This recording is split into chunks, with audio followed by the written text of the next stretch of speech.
This session has been created by City of Edinburgh Psychological Services and City of Edinburgh Health and Wellbeing team. Please feel free to either watch it all in one go or to pause and watch it in chunks. You can use the sections in the rainbow as places to pause. If you're watching and discussing this as a group, you might want to pause and discuss your ideas for the slides labelled as activities. You may find it helpful to have a piece of paper and pen handy to write down some of your ideas.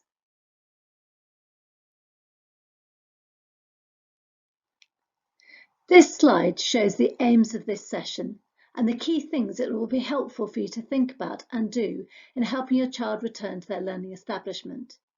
In summary, we will be exploring strategies to help you listen and talk with your child, encouraging you to think about how you will prepare as a family for the return to school, encouraging you to reflect on supports that have already helped you and signposting you to others. Finally, we are acknowledging that there will be a need to keep adapting to the further changes ahead of us.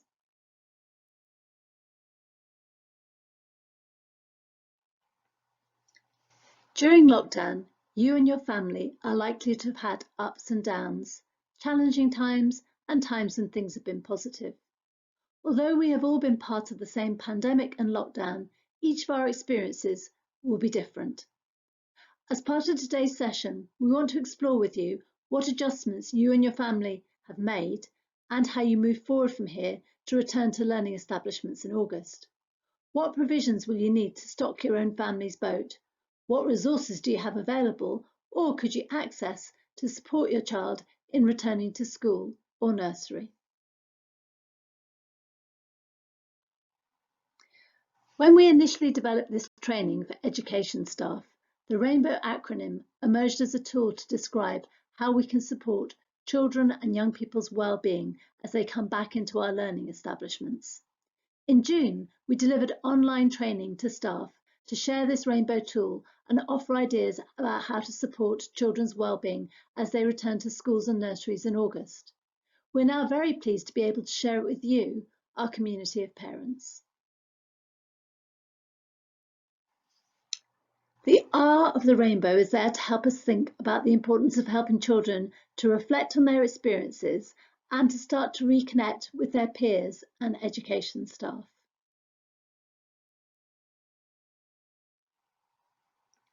Take a moment to think about how you're feeling about the return to school or nursery.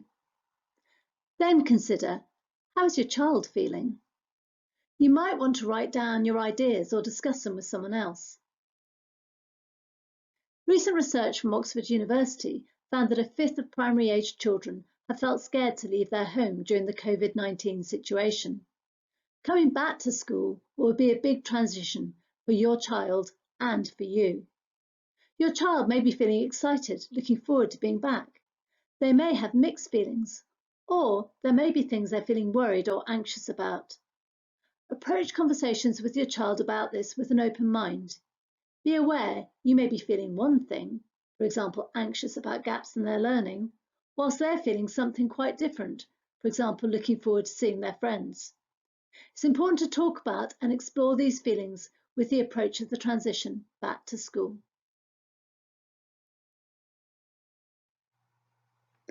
Take a few minutes to think about what you've already done to reconnect during lockdown. What are some of the things you've done to keep connected with your wider family? What are some of the things you've done to keep connected with your child's friends? What are some of the things you've done to support your child's learning? When you've made a note of all of these things, then have a think about how you can apply some of the things you've learned to your child's return to school or nursery. This slide gives you some ideas for supporting your child to reconnect. Learning has been different during lockdown, and you've had to be the teacher. There will be new things that your child has learned to do, and it will be important to think about these together and to share them with their school or nursery. Reconnecting with peers will also be important. You may already be doing this, but if not, consider arranging a meetup. This could be outdoors to keep everyone safe. If your child is feeling anxious about separating from you as they go back into school, having a transitional object, such as a small favourite toy or something that reminds them of home, might help. Make sure you discuss how you'll use this together with your child's teacher. Your child may be feeling anxious about being back at school. It will be important to explore these worries together and make a plan for tackling them. We'll share some ideas for doing this later in the presentation. It can be helpful to talk about the things that will be the same. This gives a sense of security. Finally, being apart for the day will be a change from 5 months of being together all of the time. So it's helpful to let your child know that you'll miss them, but also that you're looking forward to seeing them again.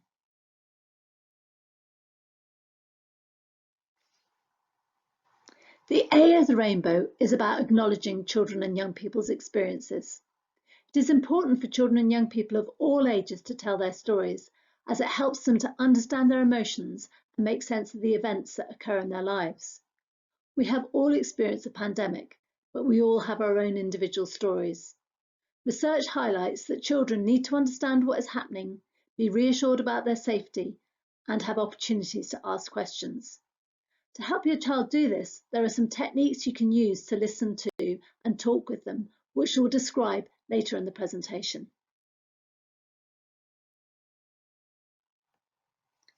Take a few minutes to think about or write down some of the changes you've faced during lockdown. Then think about some of the changes your child has faced. Finally, think about what you have all done to adjust. During this pandemic, your child is likely to have experienced change and loss. Losses of routine, sleeping, daily structure, friendship, loss of habits school teaches, for example, being part of a bigger group of children. Your family, like many others, may have been affected by unemployment, reduced finances, housing issues, safety concerns at home, family bereavement, and illness. Equally, your child may have enjoyed the calm of being at home and may be feeling anxious about the return to school. Identifying what has helped you and your child so far is helpful in terms of planning how you'll make further adjustments with a return to school or nursery.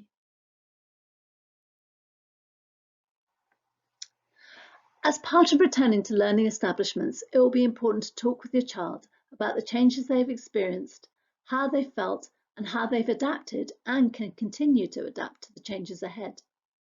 Choose a time when you're both feeling relaxed. Be alongside and at the same level as your child. Sometimes it helps if you're doing a joint activity together, for example, a household chore or craft activity.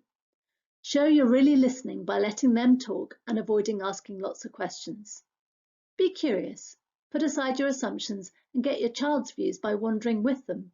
For example, I noticed you've been quiet when we've talked about going back to school. I'm wondering if you're feeling worried about it. Create opportunities for your child to share what they know and worry about. Offer them time and space to share their feelings. Be alongside and ready to listen.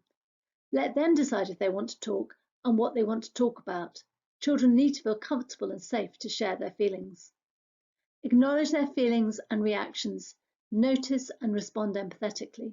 Reassure them it's normal to react and that change can be upsetting, but it's helpful to work through these reactions. Help your child to label and name their feelings by modelling this yourself. Relate feelings to how they're felt in the body. Answer questions honestly but age appropriately and without too much detail. Give yourself time to think. If you're not sure how to answer right away, saying, I don't know, I'm not sure, or will need to think some more about that, are useful phrases to use. Help your child to gently correct any distortions and misunderstandings. Help your child to identify their strengths and helpful ways to manage their feelings. Support them to focus on what they can influence rather than what they can't. Focus on positives and things that are working to help them manage. Talk about how they have looked after themselves and others and the positive qualities that you can see in them. Let them know that you are available and they can ask questions and share their worries at any point. Keep checking in with them regularly as their feelings may change over time. This slide gives you some conversation starters for talking to your child about how they're feeling. It can be helpful to practice these before trying them out with your child. Remember, listen and allow silences. You don't need to give advice or have the answers. Help your child to problem solve and identify what helps them. You will not always get it right, and that's okay. Practice the sorts of things you might say so that they come naturally to you. Be prepared to listen again, again, and again. Your child's needs can change over time, so do also keep checking in with them as time moves on. The eye of the rainbow is about identifying resources that you can use to support your child. Hopefully the questions on the earlier slides will already have helped you to think about this.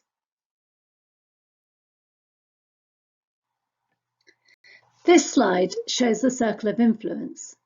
When we experience loss and change, we do a lot of if only thinking. If only COVID-19 didn't exist. If only I could have all of my friends around and inside the house.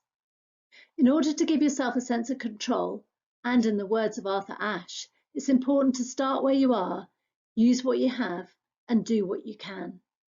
You can't control what happens in the future. You can't control coronavirus or the world economy or how the government responds. However, you can control what you do in the here and now.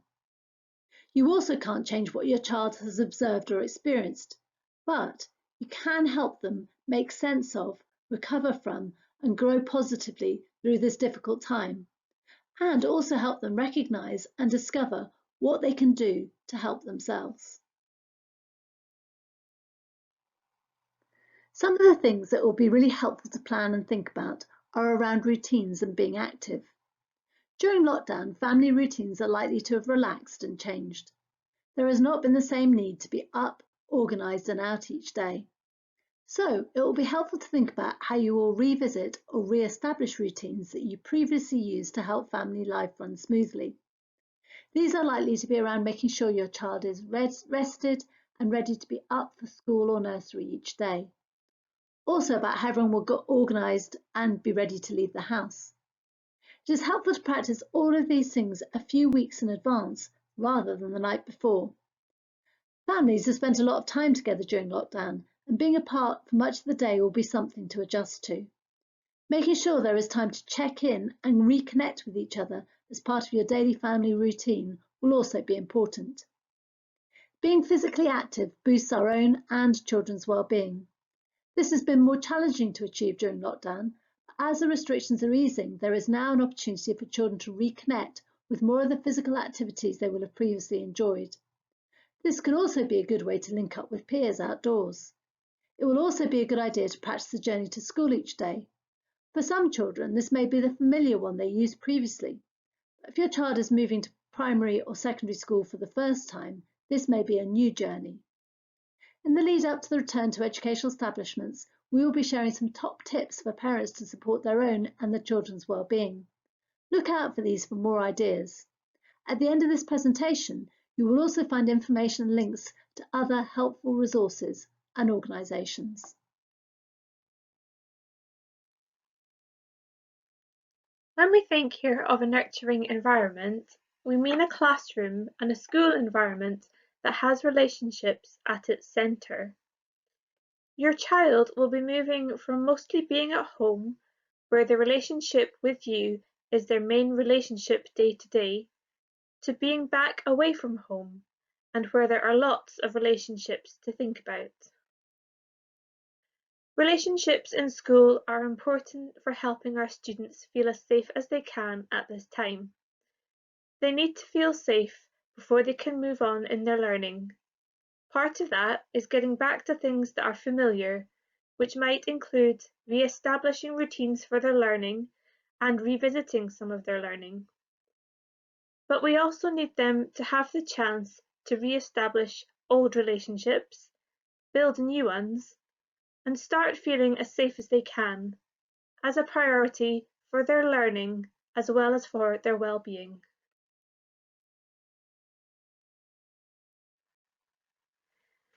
Here are some ideas of how you can contribute to a nurturing environment at this time for your child.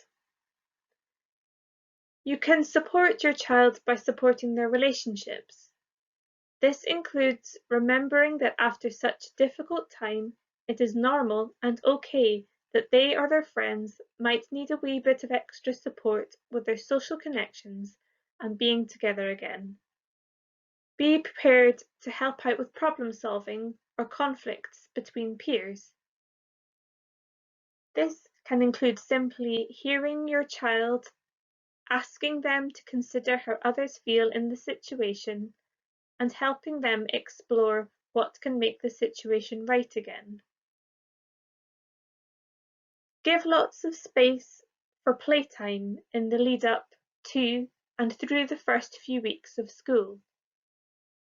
At the end of this session, there are details to help you watch a 2-minute video online that shows why play is so important at this time as children return to school. Given we have all had so much on our minds during lockdown and the return to school, give extra time for children to process important information, such as instructions and what is happening next. They are likely to have less thinking space available to them at this time, so might need reminders or to be shown what it is that you want to tell them.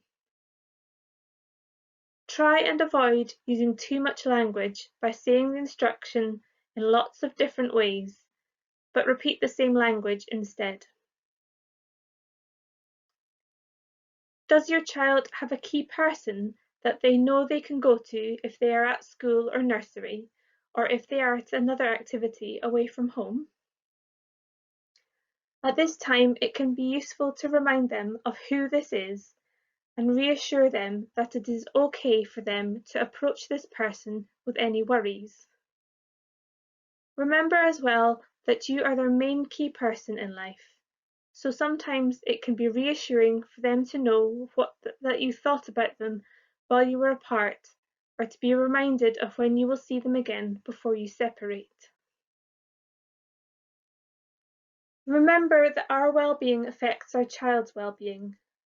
Try and show them that you are feeling calm. When we can show that we are calm, we pass that calm on to the others around us. Think about passing on your calm to your child. Where it is trickier to stay calm, share with them strategies that you use for regulating your emotions and calming down again, such as counting to 10, deep breaths, getting up and having the chance to move around, noticing things that they can see, hear, feel, smell, and taste in the environment, or taking regular exercise. At the end of this session, there are details to help you find co-regulation activities online, which you can do together. Remember, it is okay and even helpful to remind them that adults need to work at looking after their own well-being. Similarly, using words to label your and their emotions as they come up can help to diffuse situations. Talking them through ways to problem solve when you are both calm can be really valuable. This can be as simple as say what the problem is, make a list of 3 things you can do, pick one to try, and then think about whether it has helped or not. Finally, remember that it is most reassuring to be honest about what we don't know, rather than make up or pretend we do know. This might include acknowledging, for example, we don't know when we can go swimming again, but we do know that we can go and play football with your cousins on Friday. You will see another example of how to give this kind of message on the next slide.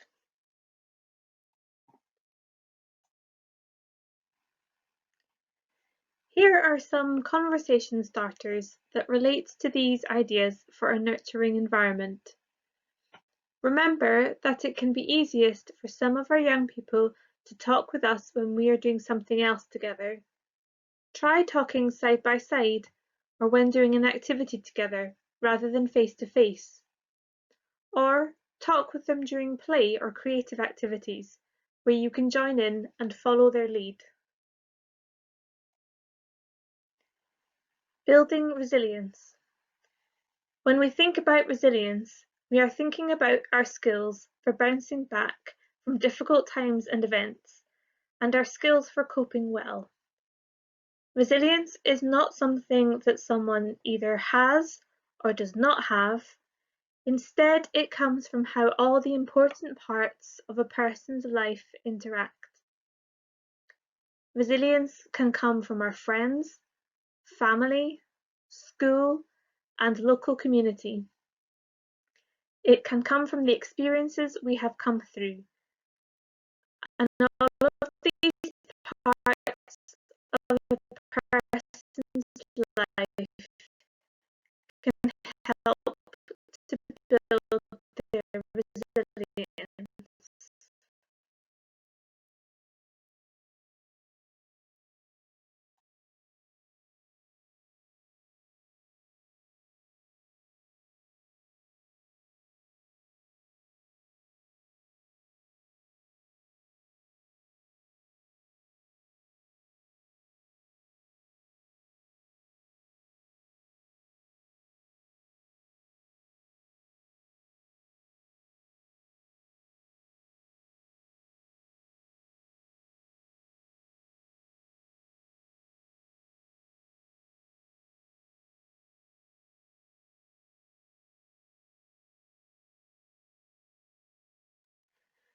Here are some of the parts of life that we know make a positive difference to mental well-being for children as well as adults, as they are covered in Edinburgh's Building Resilience programme.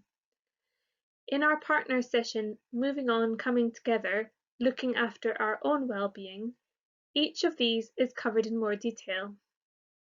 It is also likely that your child will have followed some or all of the Building Resilience programme in their school in the past few years. As we have been teaching our children about resilience, now is a good time to revisit how we can all use these ideas to move forward into the new school year.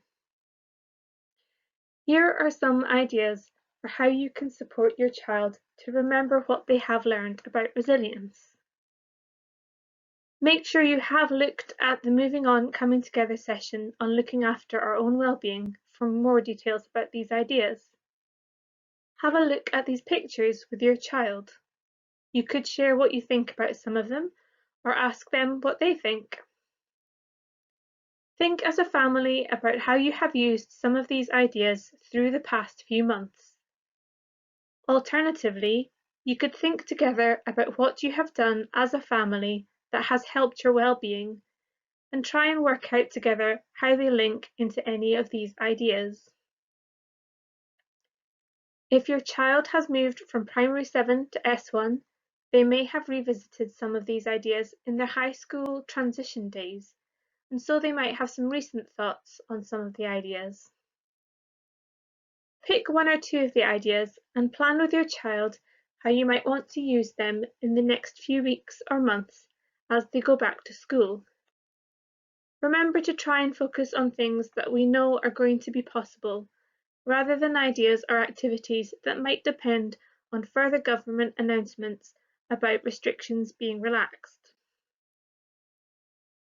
At the end of this session, there are details to help you find top tips for the return to school, which are linked to Edinburgh's Building Resilience programme. This section of our rainbow is about looking out for change over time. We will mostly be thinking about changes in our children and young people, but the same ideas can apply to the other important people in their lives. As we have thought about in the Moving On, Coming Together course on looking after our well-being, we want to be a safe port in the storm for our children and young people, and so we need to look after our own well-being. If we are observing and looking out for changes, we are likely to be ready to ask for help or use extra resources that we have identified when we need them. As we have noted, we have all experienced a lot of change, and change and loss impacts us all differently in a way that is unique to our circumstances. When we go through change, we need time to work through a range of reactions, in our feelings, thoughts, bodies, physical reactions, and behaviours. While we and our children and young people can usually communicate some of what we are thinking and feeling with words, we all also communicate through our behaviours and actions. This picture shows that, like an iceberg, we might only see the behaviour of our child, but there is often another message beneath the behaviour. We can then try and find out more about the message through having those types of conversations we have already covered, and through offering chances to play together.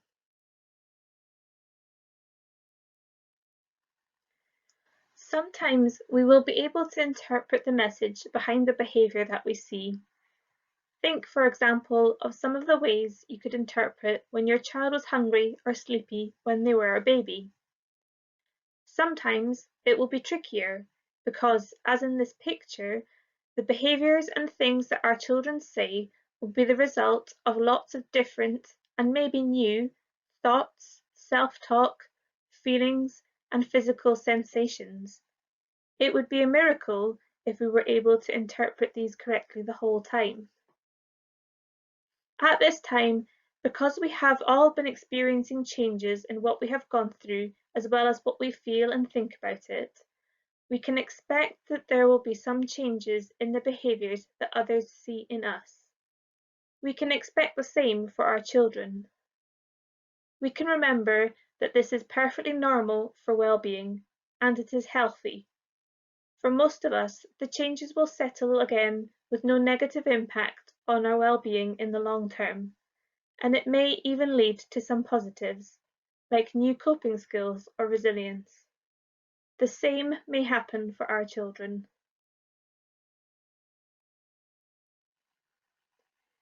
Here are some changes that you could look out for. Clinginess or increased concern with the family. Change in behaviour, mood, or energy levels. Change in social interaction and relationships. More worrying or having new worries. Changes in memory, attention, eating, or sleeping.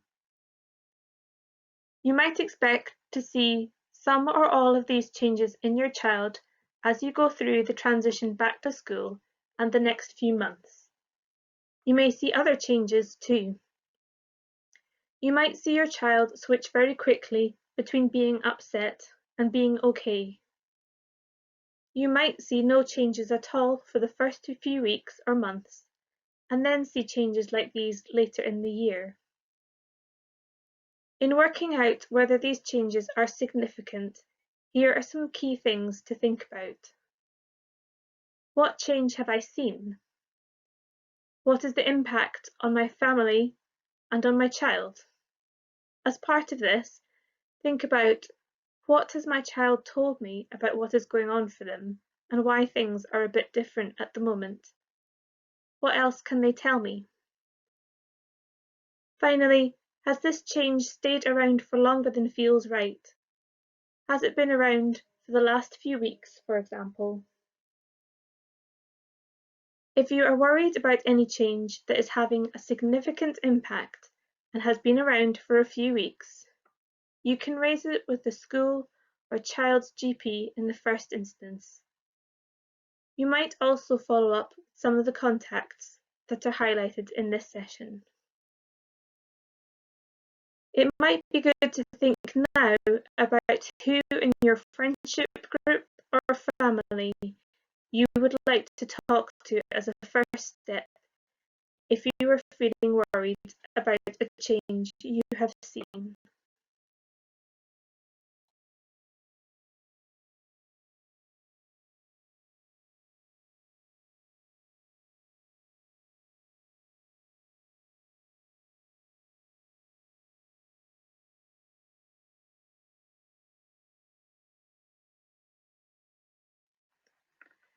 So here we are at the last section of our rainbow, weathering the storm. It is helpful for us to remember that while schools are going back, we might still experience other changes to our lives for a longer time, and that other new changes might always happen in the future. When we think of weathering the storm, we are thinking of being as prepared as we can be for further changes in the future by looking after our own well-being and seeking support when we need it. To help us in this, we need to remember that this is a marathon, not a sprint. If we think again of our boats, we can imagine stocking up with provisions that will last for a long journey across the ocean, rather than a short crossing in a speedboat. Thinking now of what resources work for us and our family helps us get ready for that journey. If you have completed our partner session on looking after our own well-being, you will have spent some time thinking about what helps with weathering the storm and heard about some strategies for looking after yourself so you can be a safe port of call for your child in the next weeks and months. We know that it is not always easy to keep looking after ourselves while balancing all the different demands and priorities we have in our lives. At these times, it is important to keep connected to the people in our own support networks and to keep talking with them and our child. This can include linking in with your child's school or nursery and with some of the supports and networks they can offer at this time. If you feel you have concerns or worries building, you can always come back to the ideas in this session and our partner session. Perhaps there will be something in the rainbow we have discussed today that will be helpful, or in the links coming up to other sources of support.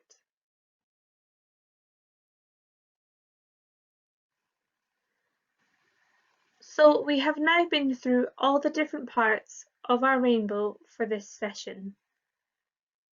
As we come to a close, it might be helpful to pause and take some time to think about, as we finish, what is one thing that you might do following what you've heard here and thought about during the session? Who might you need to help you do this? Thank you for joining us for this session. If you have not already had the chance, do have a look at our partner session, Moving On, Coming Together, Looking After Your Own Well-Being. The next few slides give sources of extra information and support. You may wish to pause the video in order to take the details so that you can use them at a later date. Please note that these next slides are not narrated.